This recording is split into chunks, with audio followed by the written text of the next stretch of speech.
evening, everyone. I'm delighted to welcome you all to the WA School of Mines Alumni and Women in Mining Diggers and Dealers Sundowner. My name is Nick Chernoff and I'm the Chairman of the WASMA Alumni Kalgoorlie branch and your MC for this evening. I'd like to warmly welcome our sponsors for tonight's event, Sandvik WASM Alumni's Premium Partner, SMS Mining, our industry partner, Rio Tinto, Anglo Gold and KPMG. We're more than grateful for their continued support. I'd also like to make mention of WASM Alumni's partners, Hanrahan Smith, TAG Financial Group, BDO, Mining News, Business News and our latest partner, the Gold Industry Group. Thank you for coming along to support this event.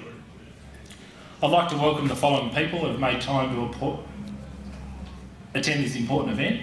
Wendy Duncan and Jim Walker, our WASM alumni patrons. Roy Woodall, Professor Andres Stelbovics, Dr Sam Spearing, Director of School of Mines, and his wife, Marianne, WASM Alumni Council members who have travelled this evening, WASM Alumni branch members, and WASM staff, students and distinguished guests. I would now like to invite Bill Beaumont, President of the WASM Alumni, Chairman of Northern Star Resources, and Rebecca Prain, Member of Women in Mining and General Manager of Cube Consulting, to come up and say a few words, please.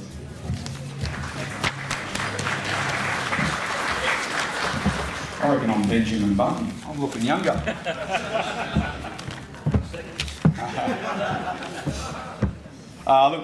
Thanks, Nick. And look, first of all, this event just keeps getting bigger and bigger and bigger. And you disappointed a lot of people. You sold this out, I think, at 460 people. And that was probably a week ago. So I think last night I invited 40 students and graduates that didn't get in time. So we might get gate crashed, and I'm sure they'll work their innovative ways to get here. So security, please don't listen. Oh, no, don't worry. Rel's getting his card out wherever he is. But look, no, first of all, a big thank you to Anne Myers and the Kel branch for organising this every year at Diggers and Dealers. So round of applause, please, for the effort.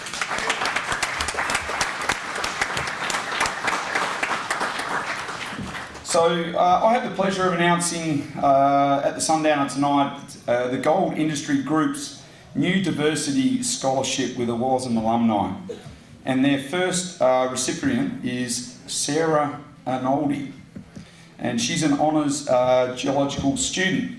So look, we're thrilled to have the Gold Industry Group partner with the WASM alumni, especially in this diversity scholarship. So well done to Sarah. She couldn't be here tonight because she is currently investigating, I can't even pronounce that geological word, so I'll just say geological links between Australia and Antarctica. That would go through my hometown Esperance, I would have thought. Hopefully we find gold there, it's a nice spot down there. But look, we wish her all the best, and so well done to Sarah. Congratulations.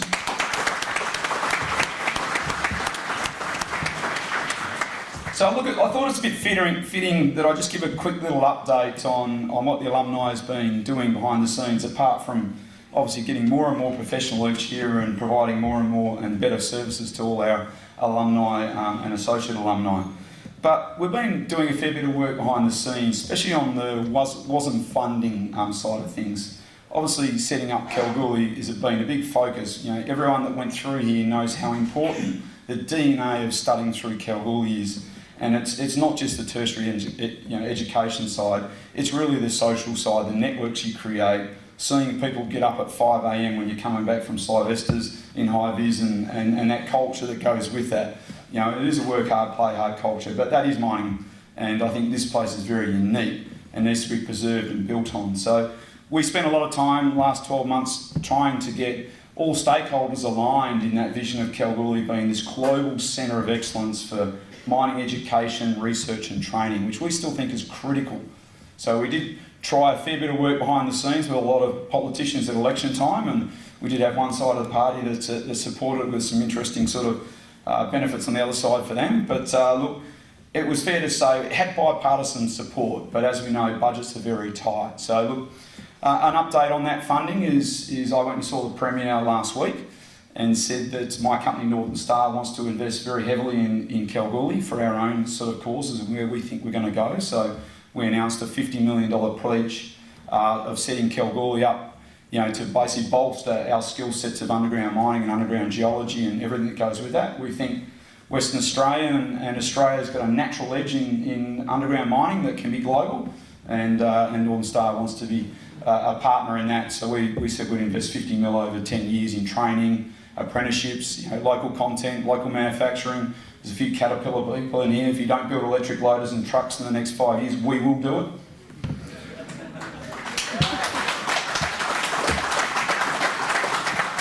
So look, we know the budget's pretty tight, and literally I got there 2 weeks after the cupboard was shut bare, but what the Premier did say is he would look at entertaining it at next year's budget, which is only 12 months away.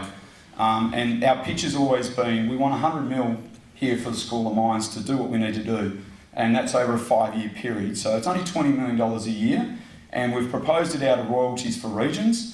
And what better way to close out the loop of royalties for regions than mining education, training and research? Without that, we don't have an industry. So what I'll say is it got a lot of attention, there's a lot of support there. There's no reason that next year, when that $1 billion of royalties for regions, we cannot get 20 mil out of that. So everyone in this room, there's a lot of very high profile, powerful people, and a lot of other people that live in electorates of these members. Get in there and lobby for the next 9 to 12 months. It's super important. It's not a lot of money, but this is very important. And it's not just for the WA sector. 40% of people that graduate here run the Australian resource sector. And aren't we sick of sending our royalties over to the east? So look, just a bit of a heads up, those that aren't aware, is I think I've been president now for more than a life sentence if you kill someone. So I think it's 7 or 8 years. But look, I'm stepping down at this month's AGM. But look, I'll just say that it's been an absolute pleasure to be the president of this alumni and such a fantastic institution of our alumni. And obviously, our number one goal is to preserve and protect the credibility and the honour of your degree that is globally recognised. So I can't say enough that it has been an honour for myself to be your alumni president.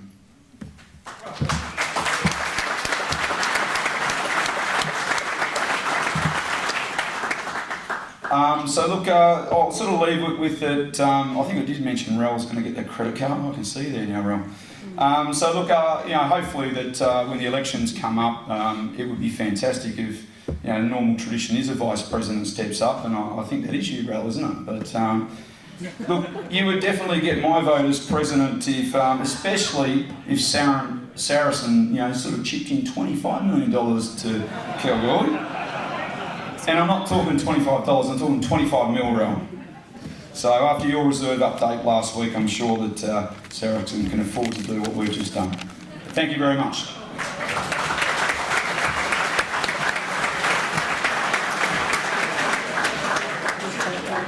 Thanks very much, Bill. It's always very hard to follow such a polished public speaker as Bill, but when I saw that he'd also scratched his notes down on a piece of paper with the marker today, I was pretty happy. My name is Rebecca Prain, as Nick introduced me, and I'm the General Manager of Cube Consulting.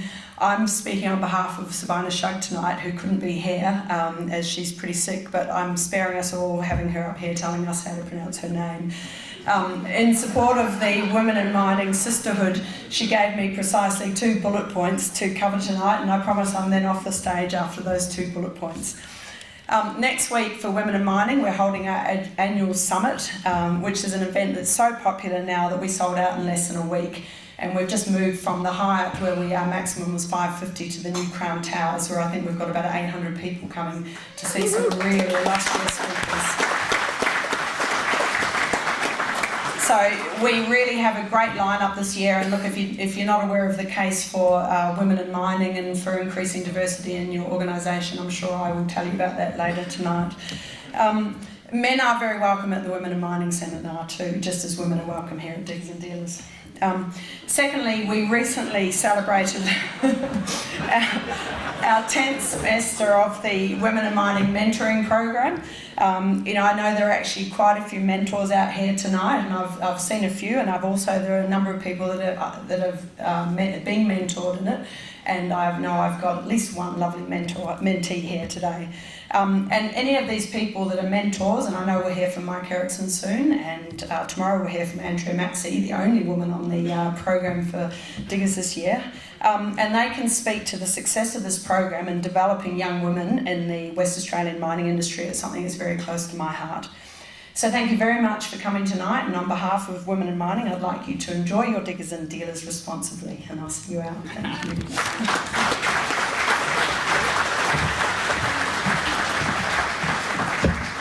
Thank you, Bill and Rebecca. Could you now please welcome to the stage Pro Vice Chancellor, Faculty of Science and Engineering, Andrea Stelbovics. Okay, thank you, Nick. I have to say, at our university, we have senior executive meetings weekly, and I'm one of the few people that doesn't wear a tie there. So I come over here, and because it's an official function, I'm wearing a tie. Nobody else is. So wonderful symmetry. So look, thank you, Nick, and good evening, everyone. Before I start, can I acknowledge the traditional owners of the land on which we meet, the Wongai people of the Goldfields, and pay my respects to their elders past and present. I would also especially like to acknowledge Dr. Roy Woodall, AO, Fellow of AUSIM, and his wife Barbara, and of course Bill Beeman, President of the WA School of Mines alumni. Ladies and gentlemen, one and all. It's my great pleasure to be representing Curtin University's Vice-Chancellor, Professor Deborah Terry, this evening to officially acknowledge the naming of Woodhall Hall. Dr. Woodall was not able to attend the official opening, but is here for Diggers and Dealers, so we wanted to use this opportunity whilst he's in Kalgoorlie to officially acknowledging the name of Woodhall Hall. And we could have no better function to do this at than the WASMA and WIMWA Sundowner. So a little bit about the history. Just over 45 years ago, on 26th of September 1971, the original Agricola College provided housing for just 50 students, and it was opened by Sir Lawrence Brodie Hall. He was a great champion of the School of Mines. Sir Brodie Hall strongly believed in the social and economic importance of extending tertiary education to isolated communities. Since its opening, several facelifts and extensions have helped maintain Agricola College. However, it became clear in 2010 that the college was too small and it was no longer meeting the needs and expectations of the current students. It took a further 6 years and the ongoing commitment of many in the Kalgoorlie community and Curtin University to realise the vision of providing a new and expanded student accommodation for the students. What we have now is a new 180-bed facility and refurbished existing 48-bed facility, expanding its housing capability from 160 to 228 students. And it was officially opened on 23rd of January this year. The project was made possible by a $20 million investment from the Royalties for Regions scheme, with Curtin contributing an additional $11 million. The new accommodation will also help to attract students, particularly from regional and rural areas, to support the broader range of offerings that we're planning for the campus now, including nursing, education and commerce, and those programs will be starting in the next 12 months. Traditionally, the halls of residence at Agricola College have been named after individuals linked to the goldfields. One of them is O'Connor, after C.Y. O'Connor, remembered for his persistence and drive to deliver transformative infrastructure programs such as the Goldfields Pipeline. The second one, Moore, after Bertie Moore, who was a renowned metallurgist and mining engineer who became director of the Kalgoorlie School of Mines. And Hoover, after Herbert Hoover, the 31st President of the United States, who worked in Kalgoorlie as a mine manager in the late 1800s.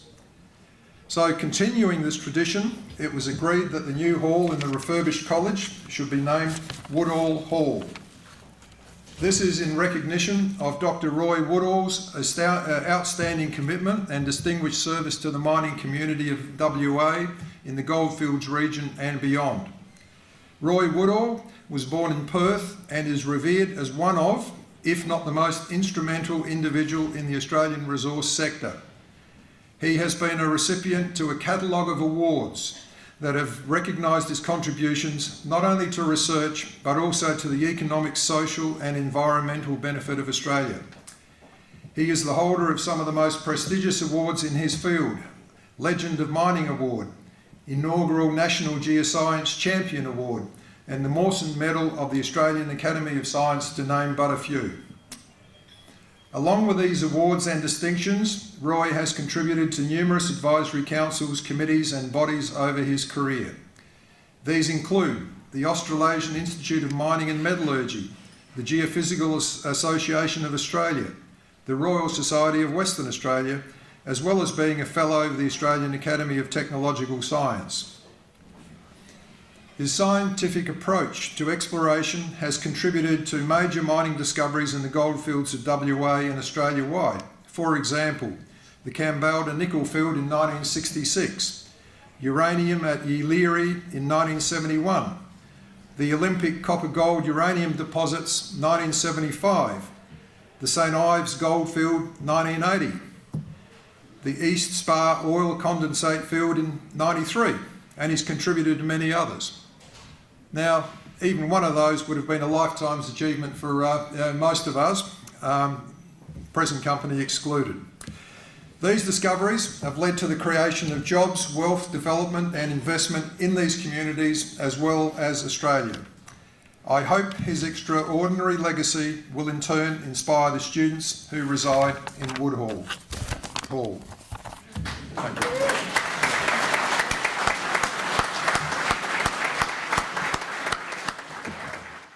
Well, thank you very much for all those kind words, and it is just an absolute joy to be here and see so many excited people who are committed to the mining industry.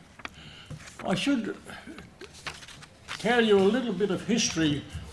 In 1933, a man by the name of W.S. Robinson heard about geology and how the geologists went to this famous mine in the United States called Homestake and totally transformed the understanding of why the ore was there and where to find more. And it continued then for 10 decades later to be a great gold producer. And he thought, well, why don't we do something similar in Australia?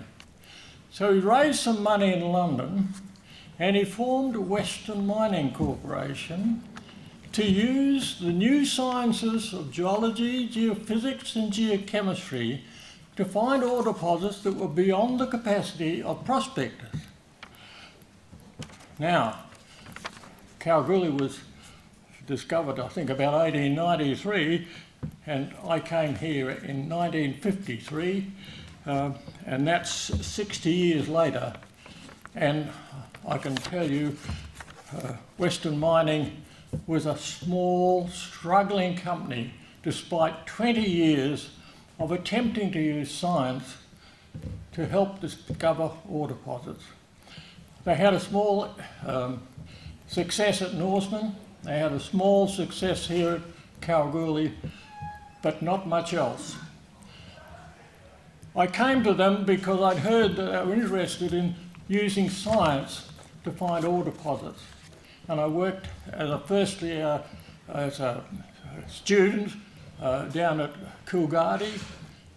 I then worked for a while on the Paringa mine here in the days when we had carbide lights. And one of my jobs was to map a wet winds, with a carbide light and a pocket full of wax matches. So I've seen the early days. I got great support from the chairman of Western Mining, Gordon Lindsay Clark, And for 20 years, they allowed me to use science in any way I chose to try and change this company, which for 20 years had achieved nothing. Well, the first thing to do, and this is some advice to you all, if you want to have a good scientific team, do the recruitment yourself. I was the enemy of the HR department. I spent a third of my time in the 20 years that I ran the exploration company here, visiting universities. Not just to go in there and give a talk and disappear, but to stay 3 or 4 days, to get to know the students, to talk about the work that we were trying to do. And I controlled recruitment for all of my years of running Western Mining's exploration division.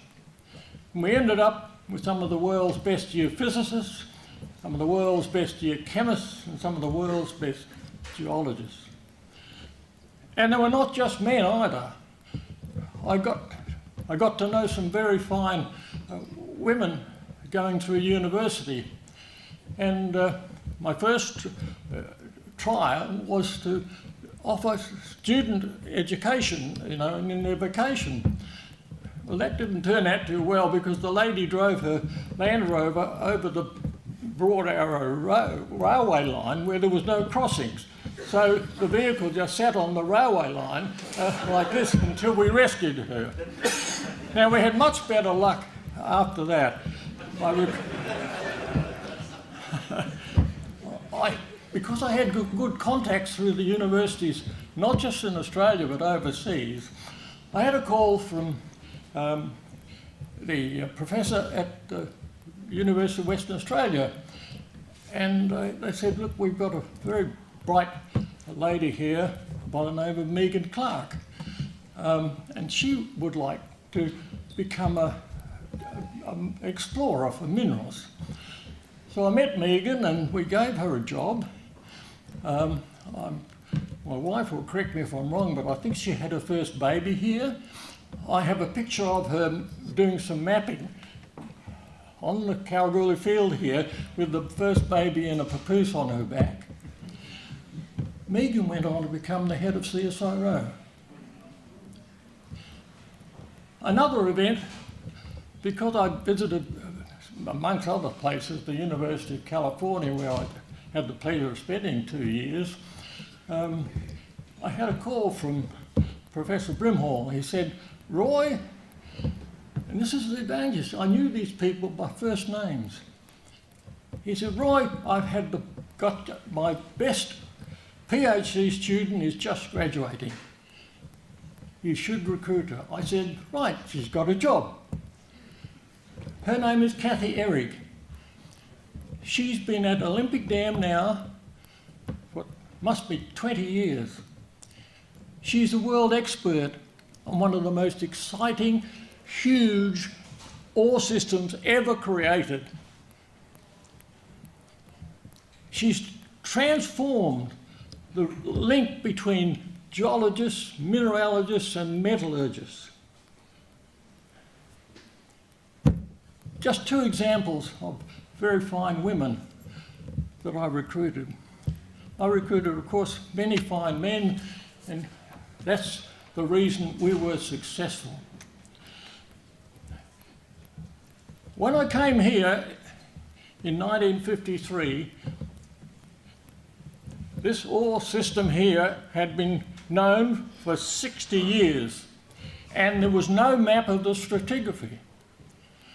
With a young man, graduate of this School of Mines, we transformed that. We sorted out the rock succession here and built up this, not only this rock succession, but where the gold was.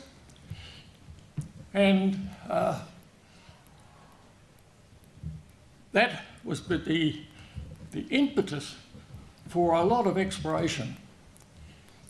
And I had a joy 3 years ago when I came to Diggers and Dealers, might have been 5 years ago. Time passes very quick when you get old. And David came to me and he said, "Oh, are you Mr. Woodall?" I said, "Yes." He said, "Well, I'm in charge of mapping the big pit and have been for some years. I thought you'd like to know that the stratigraphy you documented in 1953, 54, 57 is exactly right. We haven't changed a thing.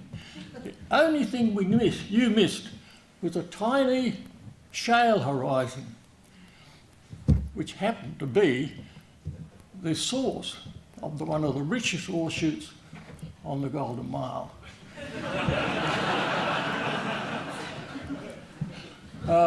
It was called the Arroyo Chute. I persuaded some Anglo-American and Newmont to look for a southern extension of the field. They drilled 13 holes unsuccessfully. And I said, "Well, they didn't know the stratigraphy. Here's the stratigraphy. This is what you're looking for." So they gave me 2 drill holes. The first one confirmed the stratigraphy nicely, and the second one intersected a tiny zone of chert. It assayed 20 ounces to the tonne. It's still there, not followed up. Don't think this field is finished.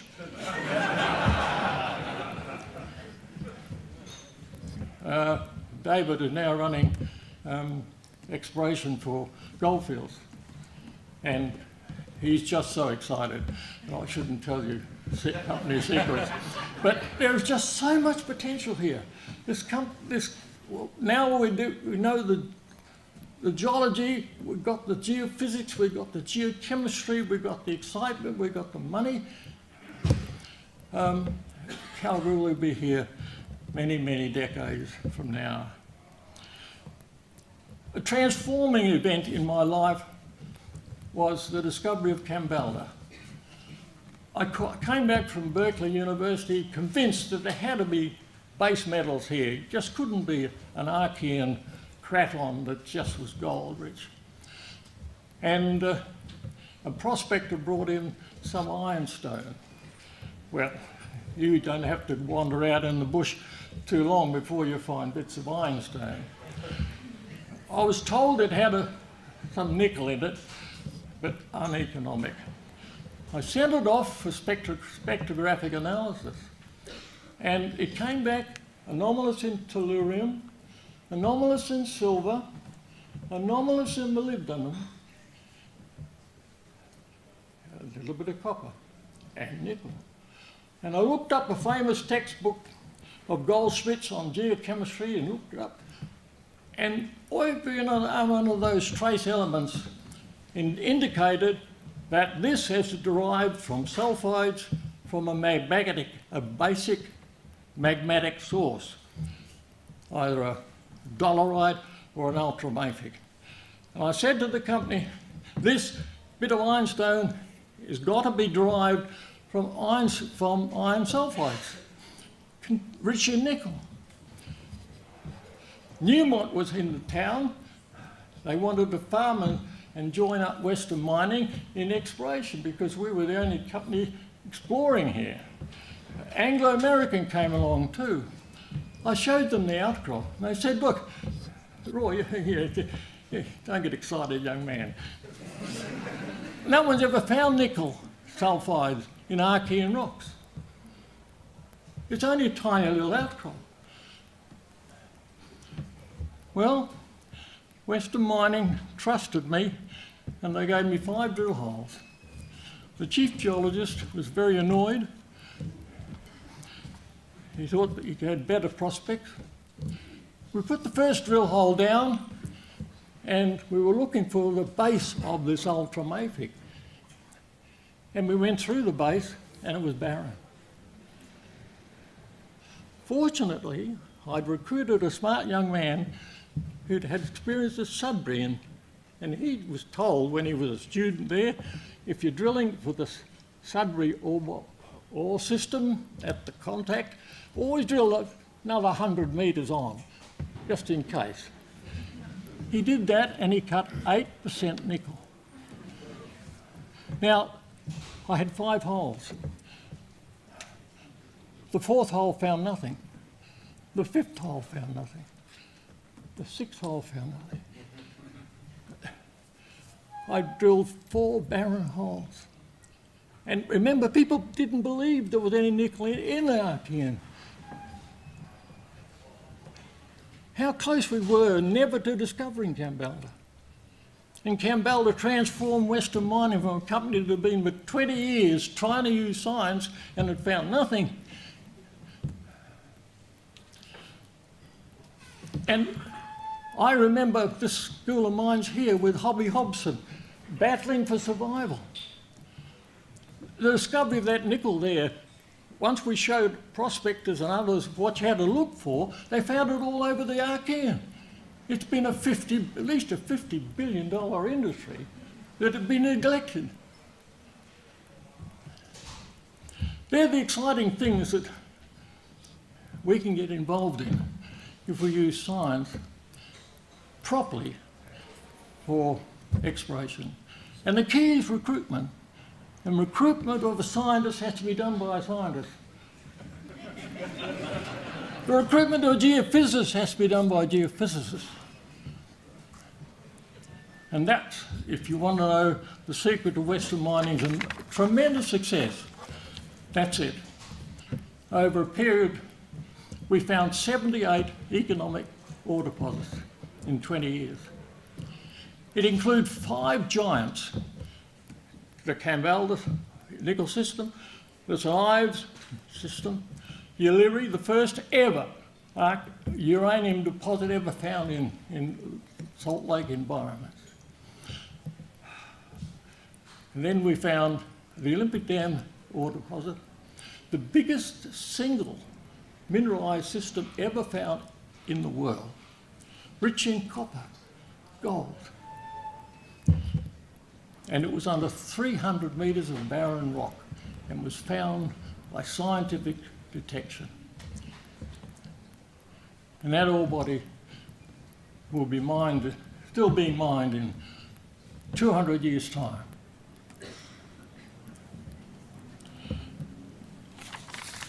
It's been a great honour to be recognised in Kalgoorlie. I retired 20 years ago, but I love coming back here. And we brought up our family here. We love the environment. Our children got a good education here. And I just thank you very much for this great honour to recognise the Woodall name on the Agriculture campus, which is such a valuable asset, not just to Kalgoorlie, not just to Western Australia, but to Australia, because of the people like you who are graduating from here. Thank you.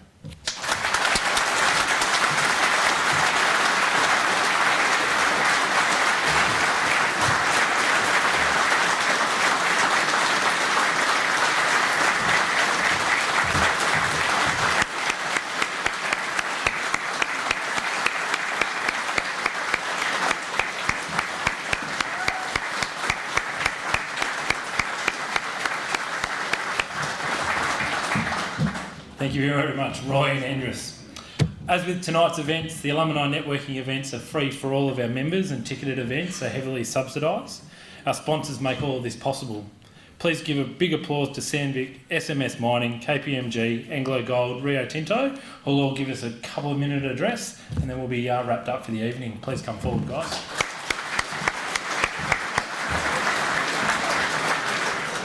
Evening, ladies and gentlemen.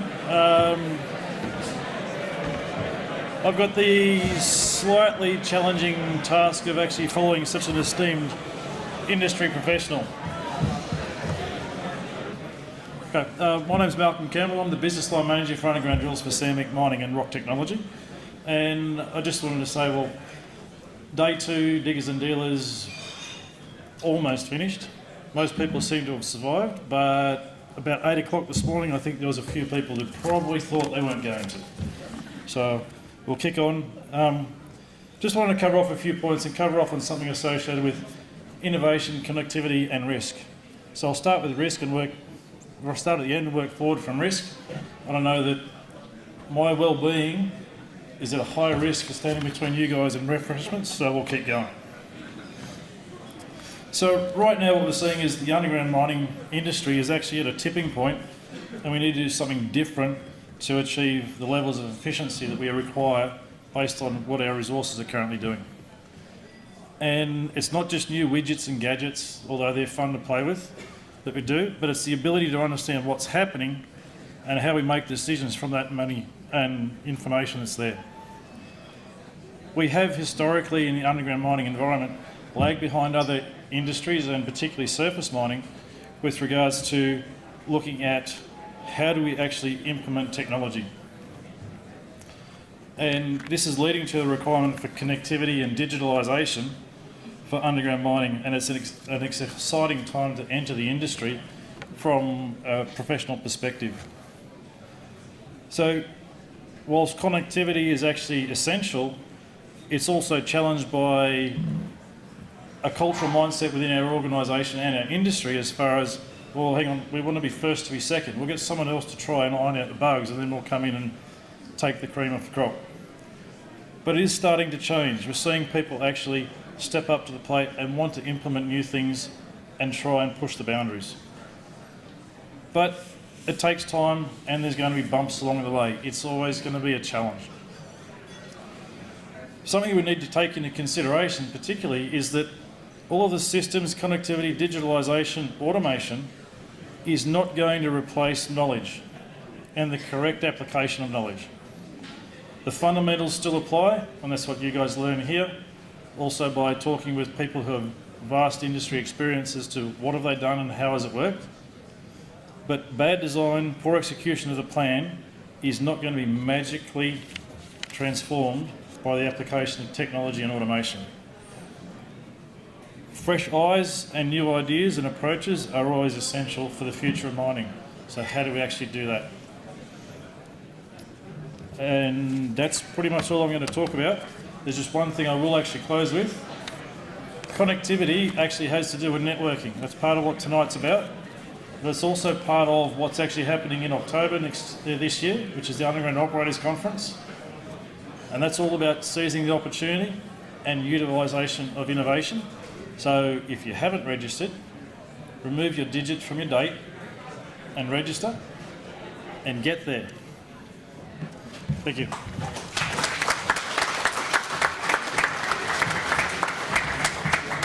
We're going a little bit out of order here, but it's tremendous always to be ahead of Rio on any list. So I'll keep it very brief. Anglo Gold Ashanti is extremely pleased to be able to be a past sponsor of this event, and we're certainly very proud to be a foundation supporter and sponsor of the Women in Mining mentoring program. So, and it's great to see many mentors and mentees here. Rebecca has stolen my thunder. I would like to draw your attention to the schedule at the meeting tomorrow morning. Andrea Maxey will be presenting at 9:20. The only woman to speak at Diggers this year. I'm very proud of her. She will do this extremely well. I'm also delighted that Nerily could come over her first time after 20 years with Anglo to Diggers. Without these two women, Anglo Gold Ashanti Australia's business would not be what it is today. So thank you very much. Thank you. Hi everyone, I'll also try and keep it pretty brief as well. I am not Sundowner the miner from KPMG. I'm actually Ashley Brown, the national lead of our mining strategy practice. For those who don't know KPMG, typically thought of as an accounting and audit firm and a tax and corporate finance firm, but we also have a very significant global management consulting practice, which recently, a couple of years ago, bought Momentum Partners and the mining consulting practice that we now have today. We're really proud to be associated with both WIMWA and with WASMA. Quick plug for us about what we've been doing. So we've got a program that we're running launching at the end of the month called Igniting METS. It's essentially a corporate innovation program that also has a startup accelerator for innovative startups in the mining and METS sector. So if you're a corporate and interested in being involved in that, either a miner or a mining services company, please come and let us know and we'll get you involved in that. But we don't know where innovation and technological advancement will take us in the next 10 years and beyond with mining, but two things that we're pretty confident of is that WASM will keep pumping out world-class graduates to be the mining leaders of the future, and that WIMWA will keep working hard to make more of them be women. Thank you.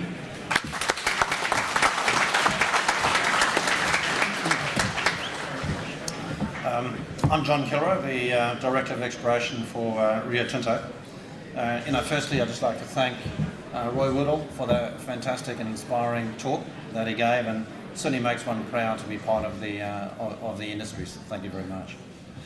Look, I'm going to change things up a little bit and talk about inclusion and diversity. So this has become quite a big initiative within Rio Tinto, and putting a lot of effort into that space over the course of this year. It's always been an important part of Rio Tinto, but I think it's fair to say with the recent sort of change in the CEO, it's become certainly a much bigger priority within Rio Tinto.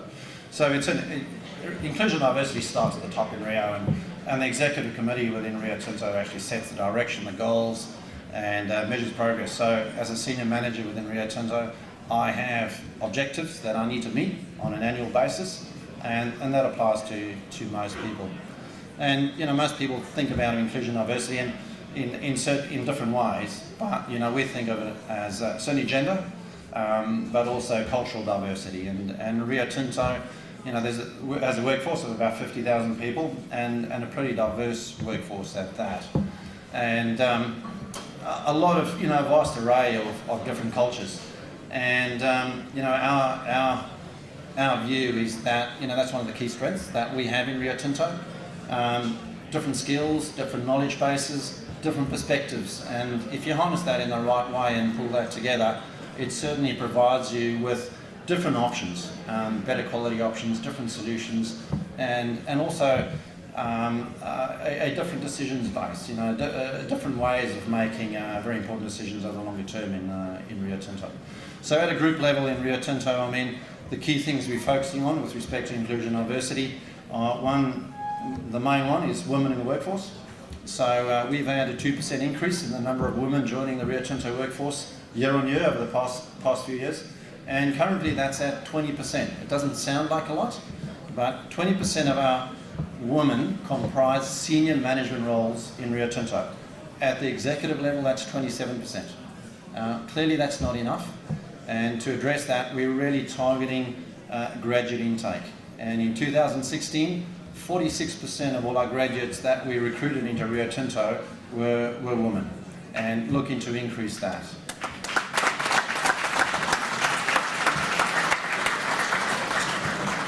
And this moves on from there around parental leave.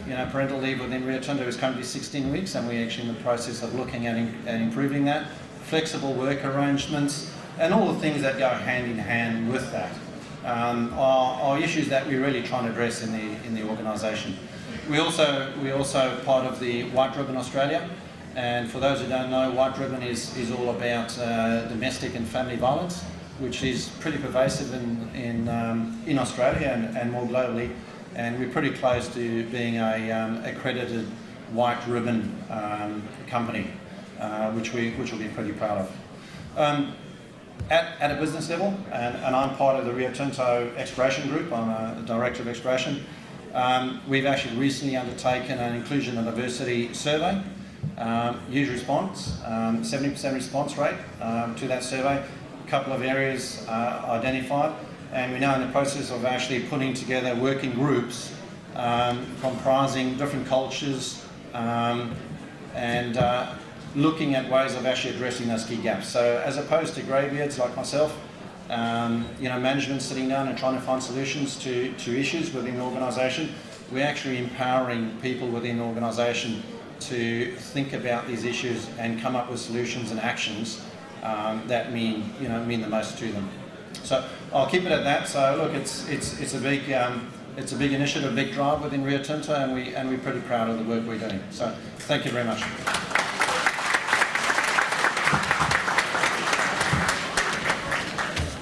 Lucky last. I'm Sean Clark, the Chief Operating Officer for SMS, Innovative Mining Solutions. SMS is proud to partner with WS Gold Mines alumni. We see this as a long-term investment in our industry's future, and SMS look forward to supporting WASM for many years to come. Just a quick plug for SMS. SMS is a WA-focused, privately owned, diversified mining services provider. We focus on contract mining, mine development, equipment hire, and maintenance services. We directly employ over 200 people, and I'm proud to say nearly half of them are local Kalgoorlie. And we run one of the largest privately owned earth-moving fleets in the state. SMS early this year took a significant equity position in ASX-listed Genesis Minerals through a productive equity investment.